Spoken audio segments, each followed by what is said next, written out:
Ayun mga boss, kape muna tayo ngayon. Sarap.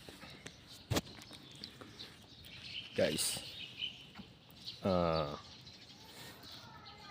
mga bagay na dapat ipagpasalamat natin kay Lord at kay Universe.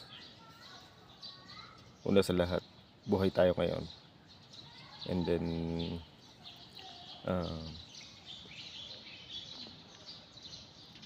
kung anong meron tayo, i-appreciate natin. Like, nakakain tayo 3 beses sa isang araw. Dapat ipagpasalamat natin yun. Kasi yung iba hindi nakakain. Minsan 1 beses lang na nakakain sa isang araw. Pero tayo nakakain tayo ng 3 beses. Meron tayong natitirhan. Meron tayong trabaho. At kumikita tayo kahit papano. Yun. Dapat ipagpasalamat natin yun. In everything, give thanks. Para yung mga blessing na dumadating sa atin magtuloy-tuloy at madagdagan pa. Kasi hindi lahat ng tao, kung ano man meron tayo, meron sila nun. Minsan yung iba wala. Minsan, diba, yung mga pulubi nangangalakal pa. Sa kalakal, dun pa sila naghahanap ng pagkain. Gaano kahirap yun. Kaya dapat magpasalamat tayo kung anong meron tayo. Tulad ngayon, OFW ako, malayo sa pamilya, pero thankful pa din kasi yung kinikita ko ngayon hindi katulad nung kinikita ko sa Pinas.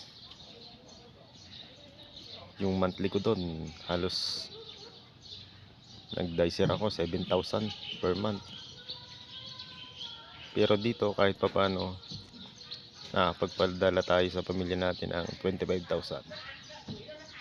O diba? 3 times. Tapos yung tira nun, budget ko na. Although mahirap maging OFW, pero masanay ka din. Masanay ka dun sa araw-araw lalabanan mo yung homesick.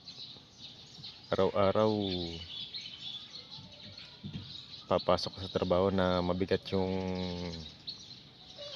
loob mo. Kasi kahit hindi mo gusto yung trabaho, talagang gugustuhin mo. Para lang sa pamilya mo. Ganyan kahirap maging OFW. Saka sobrang bigat ng trabaho.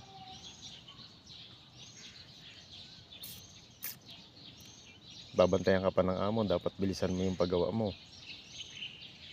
Pag-assemble mo nung pinapa-assemble nila.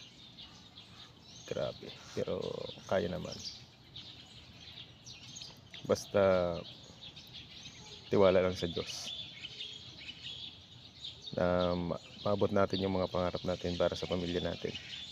Hindi lang para sa sarili natin, para din sa pamilya natin. At yun lang mga guys.